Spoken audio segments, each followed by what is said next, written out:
Hello everyone, पाठ्यम पर आप सभी का अगेन मोस्ट वेलकम है। तो आज हम करेंगे फंडामेंटल राइट, मतलब कि हमारे संविधान के मौलिक अधिकारों को। इसको मौलिक अधिकारों को आज हम कंप्लीट करने वाले हैं। तो स्टार्ट करने से पहले मैं आपको बता दूं, जिन लोगों को ये नहीं पता कि यहाँ क्या चल रहा है, तो ये है भाई पाठ्यम।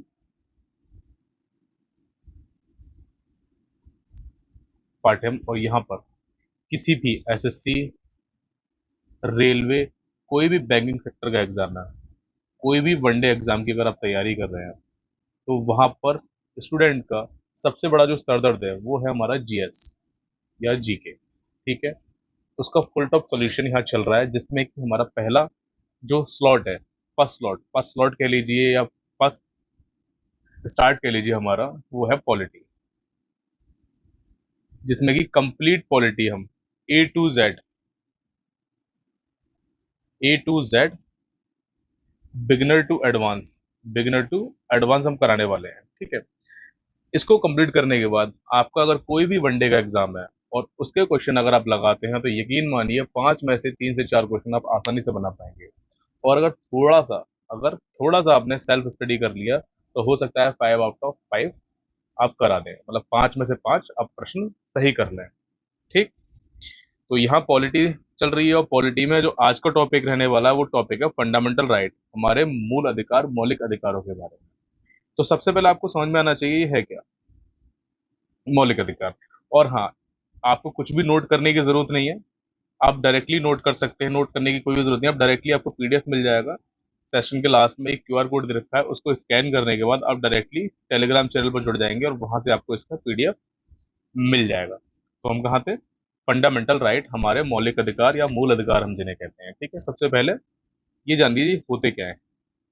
ठीक है, हमारे संविधान में, हमारे संविधान में हर वो मनुष्य जो भारत के अंदर जिसने जन्म लिया है, या फिर जो भारत में घूमने आ रहा है किसी विदेश से, ठीक है, कुछ अधिकारों को छोड़कर, जो विदेशी हमारे भारतवर्ष में घूमने आते हैं, खुद कुछ अधिकारों को छोड़कर सारे अधिकार आम नागरिकों की तरह उनको भी मिलते हैं। वो हम आगे इस क्लास में जानेंगे, लेकिन फिलहाल आप ये जानिए कि मूल अधिकार जो हमारे भारत देश में जन्मे हर व्यक्ति के लिए एक कानूनी अधिकार है, एक लीगल राइट है, एक तरह से आप ये समझ लीजिए, उसका जन्म सिद्ध अधिकार है, बाय बर्थ अधिकार है।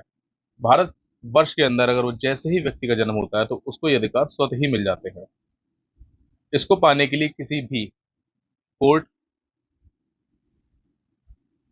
किसी भी सरकार के पास जाने की आवश्यकता नहीं है। ये स्वतः ही हमारा संविधान उनको प्रोवाइड करा देता है, लेकिन इसकी कुछ लिमिटेशंस भी है, वो भी हम जानेंगे, और ये अधिकार हमारे होते क्या हैं हम ये भी जानेंगे। ठीक है, तो हमारे कितने मौलिक अधिकार होते हैं? वर्तमान समय में हमारे मौलिक अधिकार टोटल हमारे वर्तमान में 6 हैं। समता या समानता का अधिकार, स्वतंत्रता का अधिकार, शोषण के विरुद्ध अधिकार, धर्म की स्वतंत्रता का अधिकार, सांस्कृतिक एवं शैक्षणिक अधिकार, और संवैधानिक उपचारों का अधिकार। ठीक है, इनके अलग अलग इसमें आर्टिकल भी हैं, जैसे कि समानता का अधिकार अनुच्छेद 14 से 18 के बीच में आता है। ये क्वेश्चन बनता है डायरेक्टली कि समता या समानता का अधिकार जो है किस अनुच्छेद के अंतर्गत आता है, तो ये आता है हमारा आर्टिकल 14 से 18 के बीच में। ठीक है, अब स्वतंत्रता का अधिकार जो कि अनुच्छेद 19 से 22 के बीच में आता है। शोषण के विरुद्ध अधिकार जो है वो अनुच्छेद 23 से 24 के बीच में आता है। धर्म की स्वतंत्रता का अधिकार कहाँ आता है? ये अनुच्छेद 25 से 28 के बीच में आता है, 25 से 28 के बीच में। ठीक है, सांस्कृतिक एवं शैक्षणिक अधिकार जो कि आता है अनुच्छेद 29 से लेकर 30 के बीच में। संवैधानिक उपचारों का अधिकार जो कि आता है हमारा आर्टिकल 32 के अंदर। और इसी अधिकार को हमारे बाबा साहब भीमराव अंबेडकर जी ने संविधान की क्या कहा है? आत्मा। क्या कहा है? आत्मा, हार्ट, दिल कहा है। दिल और आत्मा का है इसी अधिकार को, संवैधानिक उपचारों का अधिकार को। वो कैसे? आगे पूरी क्लास में हम जानेंगे, लास्ट में क्लास में इसका आंसर आपको मिल जाएगा। ठीक है, अब मौलिक अधिकारों को हमने कहाँ से लिया गया है? आपको मैंने एक चैप्टर कराया था जिसमें foreign source of the Indian constitution, मतलब कि भारतीय संविधान के विदेशी स्रोत किस किस देश से लिए गए और कहाँ कहाँ से लिए गए, मैं ऑलरेडी करा चुका हूँ। अगर आपने सही से वो चैप्टर कंप्लीट किया है, तो आपको पता होगा कि ये हमने अडॉप्ट किया है कहाँ से? USA, United states of America. Short में आप जान लीजिए, अमेरिका के संविधान से हमने इनको उधार लिया है। ठीक है, अब मौलिक अधिकारों की जो डिमांड आई थी भारत में पहली बार कब आई होगी, ये पता होना चाहिए आप लोगों को। तो सन 1925 में डॉक्टर एनी बेसेंट के द्वारा ये पहली डिमांड रखी गई थी, और ये कोई लिखित डिमांड नहीं थी, ये एक वर्बल डिमांड थी। कैसी? एक वर्बल डिमांड, मौखिक तौर पर की गई डिमांड थी ये, कि भाई हमने मौखिक तौर पे कह दिया हमें ये चाहिए, तो इस तरह से ये फर्स्ट वर्बल डिमांड थी हमारी, डॉक्टर एनी बेसेंट के द्वारा मौलिक अधिकारों को लेके। ठीक,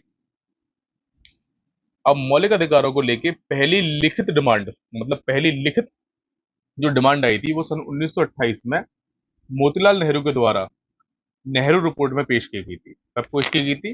मोतीलाल नेहरू के द्वारा नेहरू रिपोर्ट में। अब ये छोटा सा मैंने क्लॉज लगाया है, ये देख लेना आप नेहरू रिपोर्ट के बारे में क्या क्या था। 1928 में पेश की गई थी मोतीलाल नेहरू के द्वारा, ठीक है। जिसमें फंडामेंटल राइट भी थे, हमारे मौलिक अधिकार भी थे, बाई कैमरल मतलब द्विसदन वाला गवर्नमेंट भी था, जिसमें डिवीजन ऑफ पावर मतलब शक्तियों का बंटवारा भी था, स्टेट और सेंटर के बीच में कि कैसे होगा, केंद्र और राज्यों के बीच में, यानी कि शक्तियों का बंटवारा कैसे किया जाएगा, ये भी था इसमें। और नो सेपरेट इलेक्टोरेट भी था इसमें, ठीक है।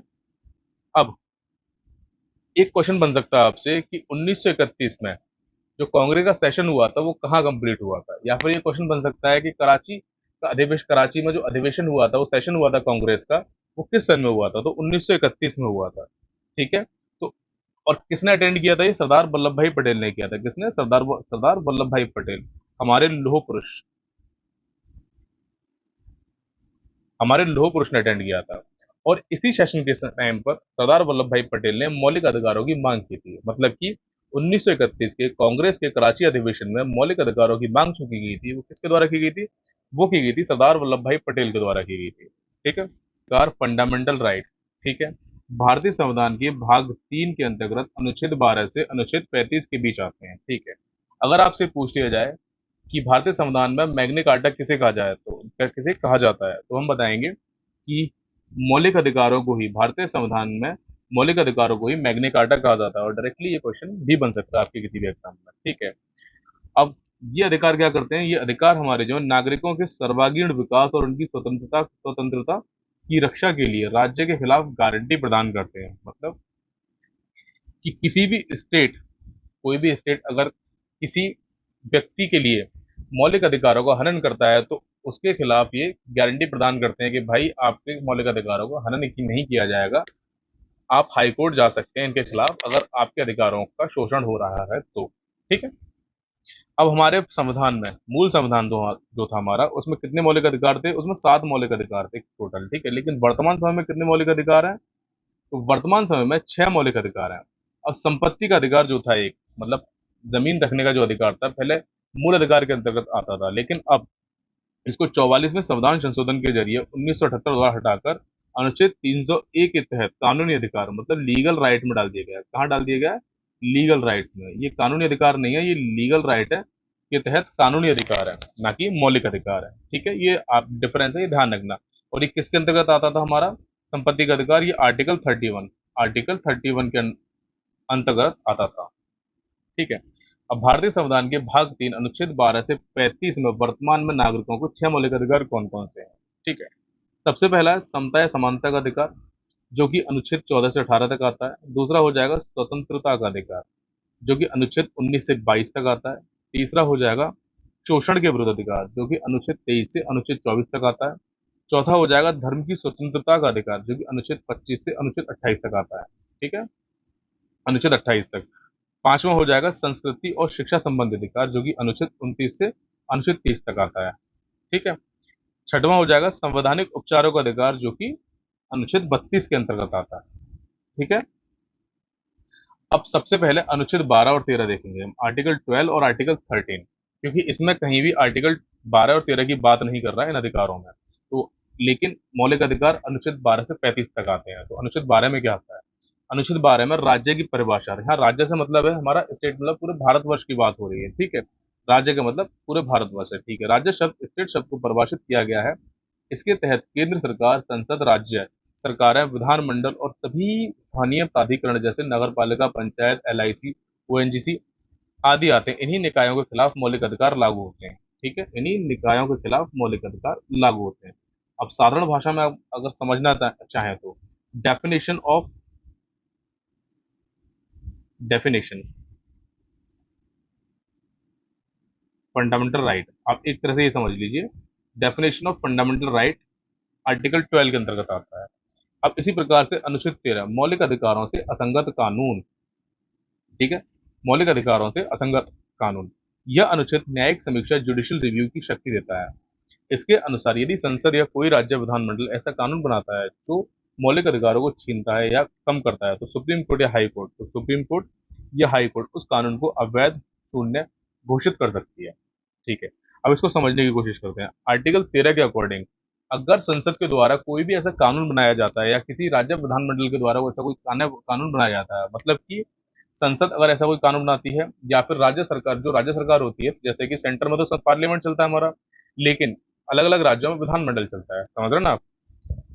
इसके बारे में पार्ट 5 पार्ट 6 में डिटेल में पढ़ेंगे, लेकिन फिलहाल के लिए समझ लीजिए, केंद्र सरकार संसद में चलती है और राज्य सरकार विधानमंडल में चलती है। ठीक है, अगर कोई भी संसद या विधानमंडल कोई भी ऐसा कानून बनाती है जो कि हमारे मौलिक अधिकारों को छीनने का, उनमें कुछ चेंजेस करने का या फिर कुछ भी ऐसा काम होता है जिनसे मौलिक अधिकार हमारे प्रभावित हो रहे हैं, तो हाई कोर्ट या सुप्रीम कोर्ट को पूरा अधिकार है कि वे इस कानून को अवैध घोषित कर सकते हैं, कि इसको बिल्कुल डिस्ट्रॉय कर सकते हैं इस कानून को, कि भाई ये कानून लागू ही नहीं हो। ठीक है, ये ध्यान रखिएगा आप। किसके अंतर्गत आता है? ये अनुच्छेद 13 के अंतर्गत अंतर्गत आता है। ठीक है, अब अनुच्छेद 14 की बात कर रहे हैं यहाँ पे। अनुच्छेद 14 में क्या आ रहा है? जो कि समता या समानता का अधिकार है। हमारा जो पहला कानूनी अधिकार है 6 मौलिक अधिकारों में से पहला जो हमारा समता या समानता का अधिकार है, अनुच्छेद 14 से अनुच्छेद 18, जिसमें कि आर्टिकल 14 की बात कर रहे हैं हम, कानून के समक्ष समानता, मतलब कानून के समक्ष समानता।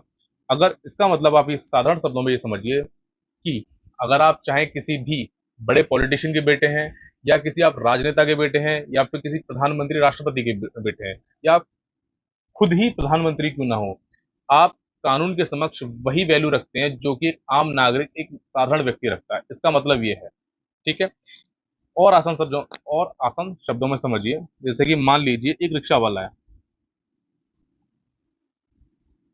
अब रिक्शा वाले ने कोई क्राइम कर दिया और सेम वही क्राइम हमारे देश के प्रधानमंत्री ने कर दिया। ठीक है, तो दोनों को सेम सजा दी जाएगी और कानून के समक्ष सेम तरीके से ही फॉलो किए जाएंगे सारी चीजें। इनके लिए कोई स्पेशल प्रोविजन नहीं होगा, ये हमारा संविधान का आर्टिकल 14 में बताता है। लेकिन इसमें कुछ क्लॉज भी हैं, जैसे कि प्रेसिडेंट हमारे हो गए। कौन? प्रेसिडेंट। हमारे प्रेसिडेंट के अलावा हर स्टेट के गवर्नर्स गवर्नर्स हो गए, और विदेशों के राजदूत जो हमारे एम्बेसडर, विदेशों के राजदूत एम्बेसडर, इनको इनसे अलग रखा गया है। ठीक है, पद के दौरान ये समानता नहीं रहती है इन लोगों में। भारत के राज्य क्षेत्र में किसी भी व्यक्ति को कानून के समक्ष समानता, समान अधिकार और कानूनों के समान संरक्षण से वंचित नहीं किया जाएगा। कानून की नजर में सब बराबर है। समझ में आया? इसका मतलब यही है कि हर व्यक्ति कानून की नजर में इक्वल है। इक्वलिटी बिफोर लॉ, कानून के समक्ष समानता। अब अनुच्छेद 15 की बात करते हैं यहाँ पे। किसकी? अनुच्छेद 15 की बात। ठीक है, भेदभाव का निषेध, मतलब राज्य किसी भी नागरिक के साथ केवल धर्म, जाति, मूलवंश, लिंग या जन्मस्थान के आधार पर कोई भेदभाव नहीं कर सकता। इसको और आसान शब्दों में समझने के लिए आप इतना याद रखिए, RRCSP। क्या याद रखना है आपको? RRCSP, रेस, ठीक है, रिलीजियन, कास्ट, सेक्स या बर्थ ऑफ प्लेस।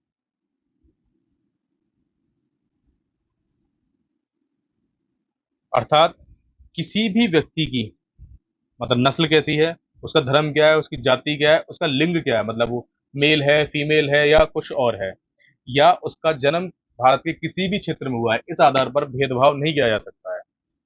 समझ में आया आपको? आर्टिकल 15 हमसे क्या बोलता है कि RRCSP के अकॉर्डिंग कोई भी भेदभाव नहीं किया जा सकता है। ठीक है, ओके। आर्टिकल 16, अनुच्छेद 16, लोक नियोजन में अवसर की समानता, मतलब कि कोई भी अगर सरकारी नौकरी निकल रही है या फिर कोई गवर्नमेंट स्कीम है, उसमें सभी को इक्वल अपॉर्चुनिटी मिलनी चाहिए। ये अनुच्छेद 16 के अंतर्गत आता है। ठीक है, अनुच्छेद 16 में क्या आता है? इक्वलिटी आता है। सरकारी नौकरियां, पब्लिक एम्प्लॉयमेंट, ठीक है, सभी नागरिकों को समान अवसर मिलेंगे, लेकिन ओबीसी, एससी, एसटी और ईडब्ल्यूएस के लिए इसमें आरक्षण का प्रावधान शामिल है, जो कि अपवाद बन जाता है इस अनुच्छेद के लिए। ठीक है, अनुच्छेद 17 की बात कर ले रहे हैं अब। अनुच्छेद 17 में क्या, अनटचेबिलिटी, ठीक है, अस्पृश्यता का अंत किया गया, अनटचेबिलिटी का, प्रोहिबिशन ऑफ अनटचेबिलिटी, ठीक है, छुआछूत को पूरी तरह से समाप्त कर दिया गया और इसका किसी भी रूप में आचरण कानूनी रूप से एक दंडनीय अपराध है। मतलब मतलब जैसे कि हम पुराने जब देश हमारा आजाद हुआ था तो उस टाइम पे छुआछूत की एक रीत थी। आप समझिए, कोई अगर लोअर कास्ट का बंदा है तो उसको अगर अपर कास्ट का बंदा छू लेता था या गलती से छुल जाता था तो वो अपने आप को गंगा जल से या पानी से नहलाता था। इसका मतलब क्या है कि वो छोटी कास्ट को अछूत मानते थे कि भाई ये अछूत है, इसी को छुआछूत कहा जाता था। तो इसको अनुच्छेद 17 के तहत अस्पृश्यता का अंत मतलब कि प्रोहिबिशन ऑफ अनटचेबिलिटी, इसको बिल्कुल निषेध कर दिया गया और इसको बिल्कुल समाप्त कर दिया गया। अगर कोई ये अनटचेबिलिटी को मानता है तो वो एक संवैधानिक तौर पे अपराध है और इसको एक पूर्ण रूप से एक अपराध के रूप में देखा जाएगा और इसके लिए अलग अलग अलग सजा का प्रावधान भी है, एक अनटचेबिलिटी। अब अनुच्छेद 18 के बारे में बात करेंगे, उपाधियों का अंत, मतलब कोई भी व्यक्ति अपने नाम के आगे सेना और कोई मिलिट्री और एकेडमिक के फील्ड को छोड़कर, मतलब मिलिट्री जैसे कि लेफ्टिनेंट, कर्नल, जनरल या शिक्षा, डॉक्टर लगाते हैं ना जो पीएचडी करने के बाद, इस चीज को छोड़कर अपने नाम के आगे कुछ भी उपाधि नहीं लगा सकता। जैसे कि मान लो कोई रमेश है, रमेश को भारत रत्न मिल गया तो वो अपने नाम के आगे ये नहीं लगा सकता कि भारत रत्न रमेश। किसी को अगर पद्म श्री मिल गया तो वो अपने नाम के आगे ये नहीं लगा सकता कि पद्म श्री रमेश। समझ रहे ना आप? तो उपाधियों का अंत कर दिया गया अनुच्छेद 18 के तहत। ठीक है, अगला जो अगला अधिकार है हमारा मौलिक अधिकार जो है स्वतंत्रता का अधिकार, मतलब कि राइट टू फ्रीडम की बात हो रही है अनुच्छेद 19 से अनुच्छेद 22 तक जो आता है। ठीक है, आर्टिकल 19 के तहत आता है वाक अभिव्यक्ति की स्वतंत्रता, मतलब किसी व्यक्ति के बोलने की स्वतंत्रता, किसी व्यक्ति के कहीं भी बसने की स्वतंत्रता, जो कि हमारे आर्टिकल 19 के अंतर्गत आती है। इसमें कुल 6 प्रकार की, टोटल 6 प्रकार की लोकतांत्रिक स्वतंत्रताएं दी गई हैं और इनके कुछ नाम है इसमें, ये देखिए कौन कौन से हैं। अब आर्टिकल 19 ए का पहला, मतलब आर्टिकल 19(1) ए, बोलने और अभिव्यक्ति की स्वतंत्रता, बोलने की स्वतंत्रता और खुद को व्यक्त करने की स्वतंत्रता का अधिकार दिया गया आर्टिकल 19 एक ए में। ठीक है, इसी में प्रेस की स्वतंत्रता। एक क्वेश्चन बन जाता है कि अभी प्रेस को पावर कहाँ से मिलती है, तो प्रेस को पावर जो मिलती है, हमारी बोलने की जो स्वतंत्रता मिलती है प्रेस को, फ्रीडम ऑफ स्पीच जो मिलती है, वो मिलती है आर्टिकल 19(1) ए के तहत। ठीक है, और सूचना का अधिकार, राइट टू इन्फॉर्मेशन का अधिकार भी इसी में शामिल है। किसमें? एक नया क्वेश्चन ये बन सकता है, ये क्वेश्चन तो कई बार पूछा गया है कि प्रेस को स्वतंत्रता, right to freedom, right to speech press को कहाँ से मिलती है, ये आर्टिकल 19(1) ए से मिलती है। लेकिन अगर सूचना का अधिकार आपसे पूछ लिया जाता है आगे, तो ये भी आर्टिकल 19(1) ए से ही मिलता है। आर्टिकल 19(1) बी जो कि शांति क्या कहता है, ये कहता है शांतिपूर्वक और बिना हथियारों के सभा सम्मेलन करने की स्वतंत्रता। ठीक है, आर्टिकल 19(1) सी संघ, संगठन, सहकारी समितियां, कोऑपरेटिव सोसाइटीज बनाने की स्वतंत्रता। ठीक है, आर्टिकल 19(1) डी भारत के पूरे क्षेत्र में स्वतंत्र रूप से घूमने आवागमन करने की स्वतंत्रता। आर्टिकल 19(1) ई भारत के किसी भी हिस्से में निवास करने की स्वतंत्रता। दोबारा समझिए, आर्टिकल 19(1) ई क्या बोल रहा है कि भारत के किसी भी हिस्से में जाके आप रह सकते हैं, निवास कर सकते हैं, वहां अपना रहन सहन कर सकते हैं। ठीक है, आर्टिकल 370 हटने से पहले जम्मू कश्मीर राज्य में ये लागू नहीं होता था, लेकिन वहां भी अब लागू है। ठीक है, आर्टिकल 19(1) डी क्या बोलता है हमसे कि भारत के किसी भी क्षेत्र में घूमने की स्वतंत्रता, मतलब हम कहीं पर भी घूम सकते हैं पूरे भारतवर्ष के अंदर, अलग अलग स्टेट में भी, ये इस बारे में बताता है। ठीक है, इसके बाद में संघ, संगठन या सहकारी समितियां बनाने की स्वतंत्रता, कोई संघ बनाने की, संगठन बनाने की स्वतंत्रता। ठीक है, शांतिपूर्वक बिना हथियारों के सभा सम्मेलन करने की स्वतंत्रता आर्टिकल 19(1) भी देता है हमें। ठीक है, आर्टिकल 19(1) एफ संपत्ति का अधिकार, संपत्ति अर्जित करने की स्वतंत्रता को हटा दिया गया है, स्वतंत्रता को हटा दिया गया है। ठीक है, आर्टिकल 19(1) जी कोई भी व्यवसाय, व्यापार या आजीविका चलाने की स्वतंत्रता, कोई भी मनुष्य अपनी आजीविका चलाने के लिए कोई भी व्यापार कर सकता है और किसी भी देश के किसी भी हिस्से में कर सकता है। ये अधिकार कहाँ से मिलता है हमें? आर्टिकल 19(1) जी से मिलता है। ठीक है, ओके। अब अनुच्छेद 20 आर्टिकल 20 अपराधों के लिए दोष सिद्धि के संबंध में संरक्षण, मतलब दोष सिद्धि के संबंध में संरक्षण। इसका मतलब आप ऐसे समझ लीजिए कि कोई भी व्यक्ति, मान लीजिए श्याम हो गया एक पर्सन, ठीक है, अगर श्याम से कोई गलती हो जाती है, कोई अपराध हो जाता है और वो कानून के समक्ष अगर साबित नहीं हुआ है, तो तब तक उसके संबंध में कुछ प्रिकॉशंस दी गई हैं, कुछ संरक्षण दिए गए हैं कि उसको ये अधिकार मिलने चाहिए जब तक कि वो अपराधी घोषित ना हो जाए। तो वो किस प्रकार है, वो ऐसे हैं। कारांतर कानून से संरक्षण मतलब किसी व्यक्ति को जब तक अपराधी नहीं माना जाएगा, जब तक उसने कानून ना तोड़ा हो और सजा उसी कानून के हिसाब से मिलेगी जो अपराध के समय लागू था। इसको आप ऐसे समझ लीजिए कि श्याम ने एक ऐसा कानून तोड़ा है जिसके लिए हमारे संविधान में अभी तक कोई सजा ही नहीं बनी है। समझने के लिए समझिए कि उसको बोलने के लिए सजा दी जा रही है। अगर उसने मुंह से कुछ भी बोल दिया किसी के खिलाफ, उसको बोलने के लिए सजा दी जा रही है। लेकिन ऐसा कोई कानून नहीं है हमारे संविधान में जो बोलने के लिए सजा दे। सिर्फ समझाने के लिए बोल रहा हूँ ये। तो उसको सजा मिलेगी ही नहीं। ठीक है। अर्थात हमारा संविधान हमें यह अधिकार देता है कि हमें उसी कानून को तोड़ने की सजा मिल सकती है जो कि उस हमारे संविधान में जिसके लिए सजाएं बनाई गई हैं। ठीक है। दोहरे दंड से मुक्ति मतलब एक ही अपराध के लिए बार बार सजा नहीं दी जा सकती है। मान लीजिए आपने चोरी कर ली और आपको कोर्ट ने सजा दे दी और आपने अपनी कोर्ट की सजा काट ली, तो उसी अपराध के लिए पुलिस आपको दोबारा नहीं पकड़ सकती है कि भाई आपने फलाने टाइम पे चोरी की थी और आपको दोबारा से पकड़ा जा रहा है, जबकि आप सजा काट चुके हैं। तो आपको दोबारा सजा नहीं दी जा सकती है उसी अपराध के लिए, बशर्ते कि आप दूसरी चोरी ना कर लें। तो भाई बच के रहना है। आत्म अभिशमन से संरक्षण किसी भी व्यक्ति को खुद के खिलाफ गवाही या सबूत देने के लिए मजबूर नहीं किया जा सकता। मतलब सेल्फ गवाह, मतलब कह सकते हो आप, बंदा खुद के लिए खुद की गवाही नहीं दे सकता, खुद के खिलाफ गवाही नहीं दे सकता कि भाई मैंने ये अपराध किया है और मेरे को गिरफ्तार कर लीजिए, तो उसकी गवाही मान्य नहीं होगी। ठीक है। मजबूर नहीं किया जा सकता, मतलब उसको अगर वो अपने सेल्फ अपनी मर्जी से देना चाह रहा है तो ठीक है, लेकिन उसको मजबूर करके अगर दिया जा रहा है तो ठीक नहीं है। तो आप इस चीज को एग्जाम्पल से ऐसे समझ लीजिए कि जब थाने में अगर आपने कभी देखा होगा कि मान लो किसी व्यक्ति को पुलिस ने जबरन जोर जबरदस्ती करके थोड़ा सा, वो सुधारक नाम होते हैं ना, उसे पिटाई विटाई करके कुछ कबूल करा लिया कि भाई हाँ तू मान ले तूने ये अपराध किया है, और वही पर्सन अगर मजिस्ट्रेट के सामने जाके मुकर जाता है, तो पूरे पुलिस डिपार्टमेंट, जिस थाने की ये बात है, तो उनके खिलाफ कार्रवाई हो सकती है। तो इसी वजह से मजबूर नहीं किया जा सकता किसी भी पर्सन को कि भाई तू अपने खिलाफ गवाही दे, या फिर जो तूने अपराध किया ही नहीं है उसके लिए तू गवाही दे दे। ठीक है। अब अनुच्छेद 21 की बात आ रही है यहाँ पे। प्राण और दैहिक स्वतंत्रता का अधिकार। प्राण और दैहिक स्वतंत्रता का संरक्षण मतलब अधिकार की। ठीक है। इस संविधान का सबसे महत्वपूर्ण अनुच्छेद माना जाता है। किसी व्यक्ति को उसके जीवन, लाइफ और व्यक्तिगत स्वतंत्रता, पर्सनल लिबर्टी से कानून द्वारा स्थापित प्रक्रिया के बिना वंचित नहीं किया जा सकता। इसी के तहत निजता का अधिकार, राइट टू प्राइवेसी प्रिवेसी, स्वच्छ हवा पानी का अधिकार आदि शामिल है। एग्जाम्पल के दौर मतलब डायरेक्टली आप समझिए इस चीज को। राइट टू प्राइवेसी का अधिकार, ठीक है, मतलब आप किसी घर में रह रहे हैं तो डायरेक्टली आपके घर में कोई भी घुस नहीं सकता, कोई पुलिस हो या फिर वट जो भी हो, नहीं जा सकता आपके बिना परमिशन के, जब तक कि उनके पास कोई वारंट ना हो। ये राइट टू प्राइवेसी है। ठीक है।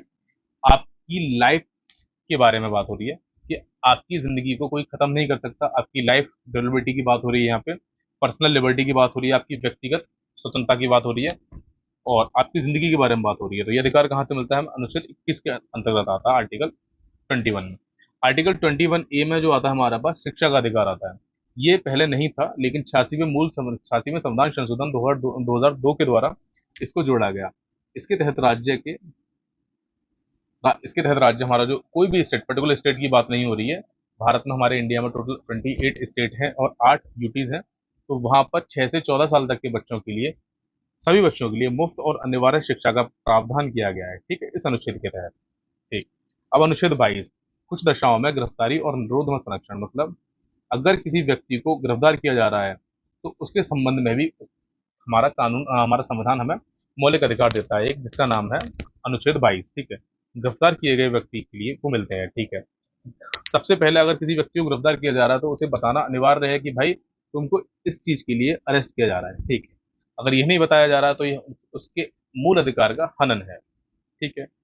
अपनी पसंद के वकील से सलाह लेने और बचाव करने का अधिकार है। किसी व्यक्ति को वकील चुनने का अधिकार है और अपनी पसंद से ही अपना बचाव करने का अधिकार भी है, और वो वकील भी चुनेगा अपने पसंद से चुनेगा, भाई मेरे को ये वकील चाहिए। अगर वो कैपेबल है तो प्राइवेट वकील रख सकता है, वरना सरकार उसे गवर्नमेंट एडवोकेट अपॉइंट करके देती है। और सबसे महत्वपूर्ण, 24 घंटे के भीतर यात्रा से मतलब अगर जो ट्रैवलिंग में टाइम लगने वाला उसको छोड़कर 24 घंटे के भीतर जब से व्यक्ति को अरेस्ट किया गया है, मजिस्ट्रेट के सामने पेश करना अनिवार्य है। ठीक है, मजिस्ट्रेट के सामने पेश करना अनिवार्य है। प्रिवेंटिव डिटेंशन के मामलों में पूरी तरह लागू नहीं होते, प्रिवेंटिव डिटेंशन के मामले में ये लागू नहीं है, ये तीनों अधिकार। ठीक है, अगला अधिकार है हमारे पास शोषण के विरुद्ध अधिकार, जो कि अनुच्छेद 23 से अनुच्छेद 24 के अंतर्गत आता है। आर्टिकल 23 मानव तस्करी, ह्यूमन ट्रैफिकिंग और जबरन श्रम, मतलब बंधुआ मजदूरी की बात हो रही है यहाँ पे, बंधुआ मजदूरी और ह्यूमन ट्रैफिकिंग की बात हो रही है कि भाई जो कि ह्यूमन ऑर्गन्स का ट्रैफिकिंग करते हैं, जो कि बच्चों की ट्रैफिकिंग करते हैं, उनको कहीं और ले जाकर बेचते हैं, ये उसके बारे में बात कर रहे हैं। ठीक है, अनुच्छेद 23 ह्यूमन ट्रैफिकिंग, बिना वेतन का काम करना और इसी तरह के किसी भी अन्य जबरन श्रम, फोर्स लेबर को प्रतिबंधित करता है, हमारा प्रतिबंधित करता है अनुच्छेद 23। ठीक है, अनुच्छेद 24 की बात हो रही है, बाल श्रम, labour, child labour, child labour को पूरी तरह से प्रोहिबिट करता है, मतलब कि बाल मजदूरी का निषेध विरोध करता है ये। ठीक है, 14 वर्ष से कम आयु के किसी बच्चे को किसी कारखाने, खदान या अन्य किसी खतरनाक रोजगार, जैसे कि जहां पर आग लगने का खतरा हो, इन जगहों पर काम करने का वह पूरी तरह से रोक लगा दी जाए, रोक है कि भाई अगर कोई भी 14 साल से कम छोटा बच्चा ऐसी जगहों पर काम करता है या कहीं पर भी काम करता है, बाल मजदूरी पर पूरी तरह से रोक लगाता है ये वाला हमारा अनुच्छेद 24।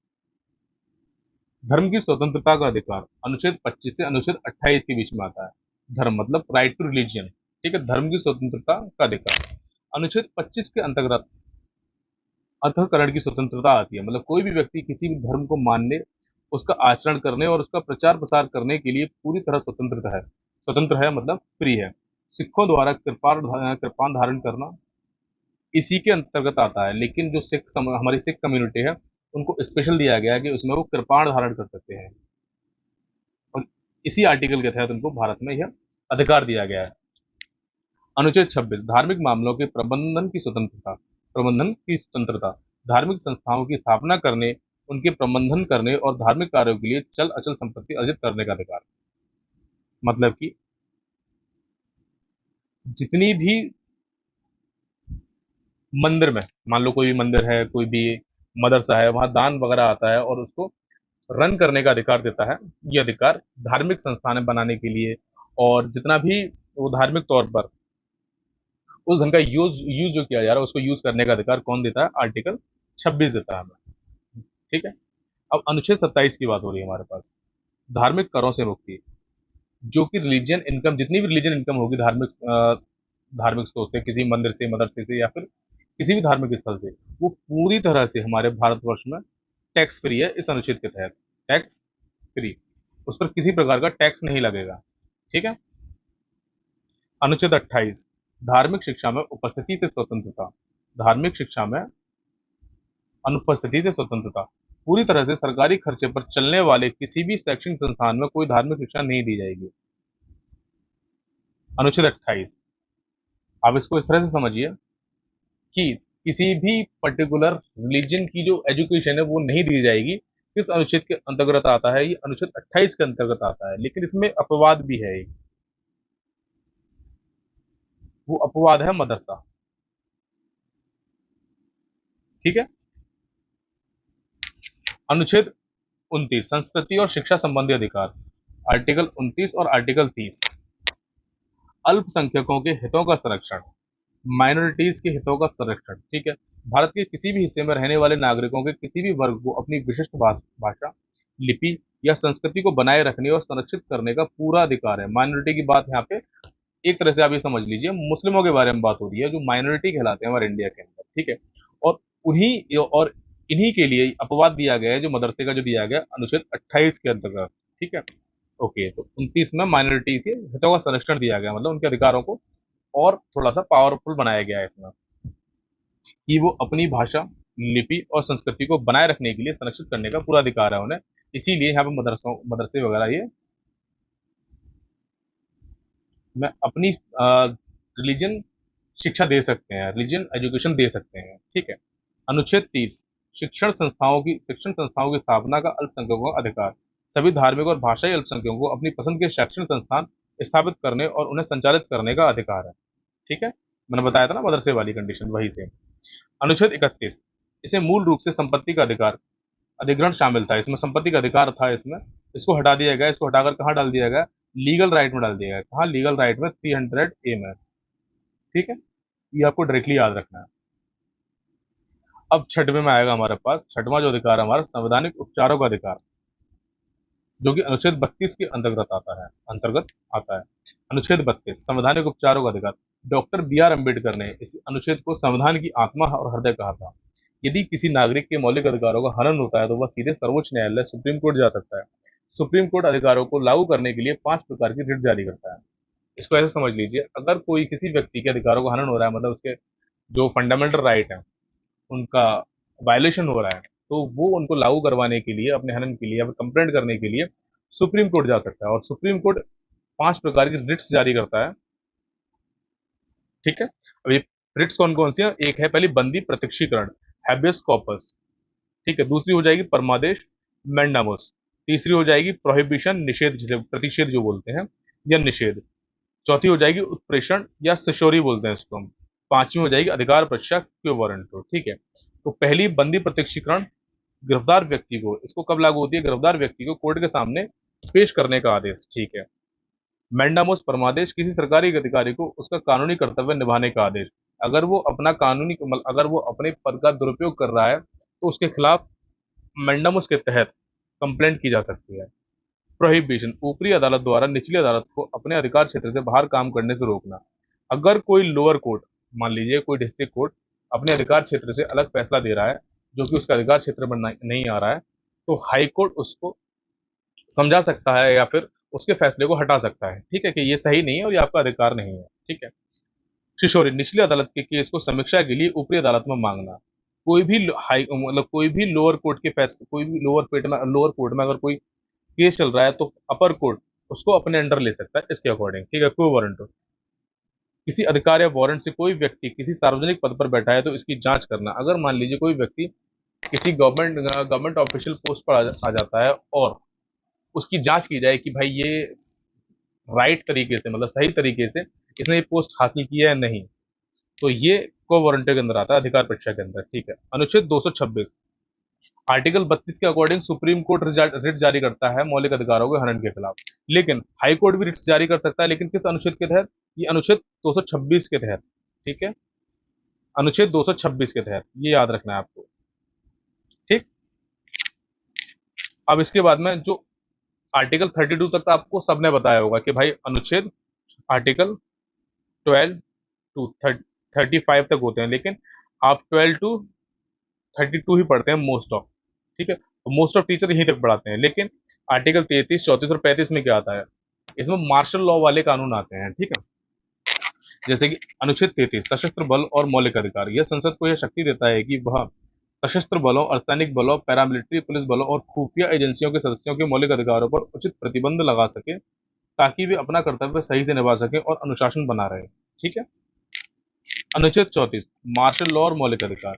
जब भारत के किसी भी क्षेत्र में सैन्य कानून, मार्शल लॉ या मिलिट्री रूल लागू हो तो उस स्थिति में मौलिक अधिकारों पर प्रतिबंध लगाया जा सके।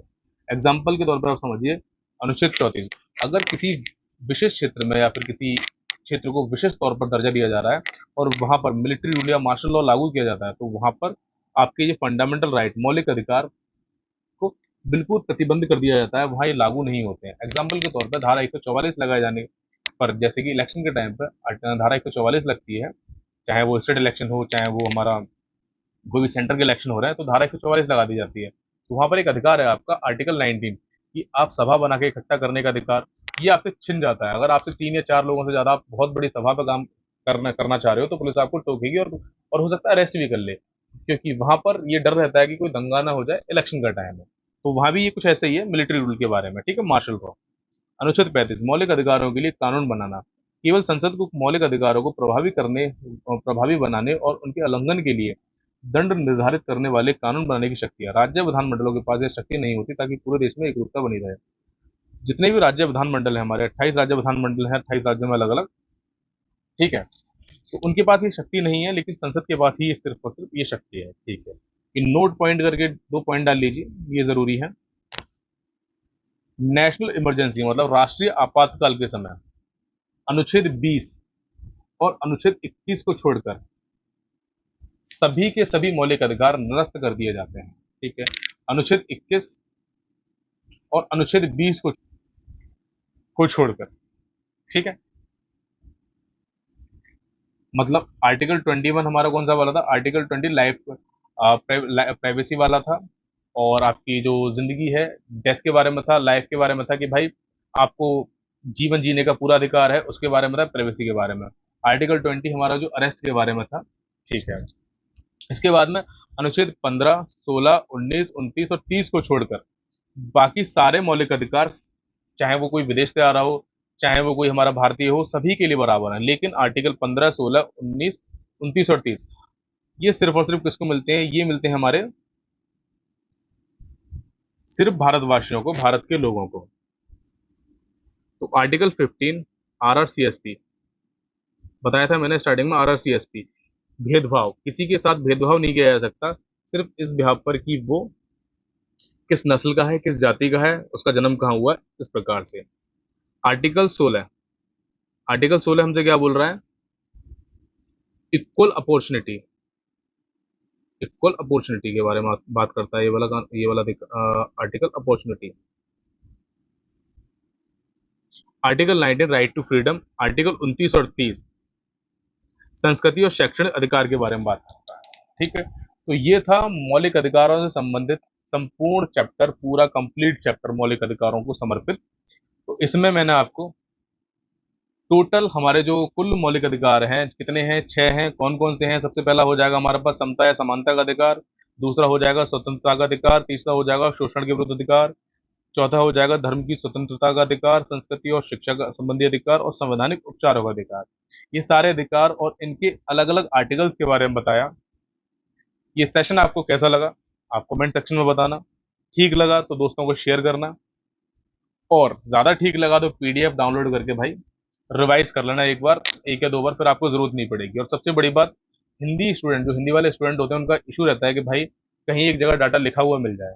ठीक है, तो वो सिर्फ याद कर लें, समझ लें। तो ये वही क्लास है आपके लिए। हिंदी में लिखा हुआ भी है, आर्टिकल भी लिख रहा है, आराम से आप लिखिए, पढ़िए, मत पढ़िए, जो करना है वो करिए, लेकिन पीडीएफ डाउनलोड करके एक बार रिवाइज जरूर कर लेना अगर सिलेक्शन लेना चाह रहे हो तो।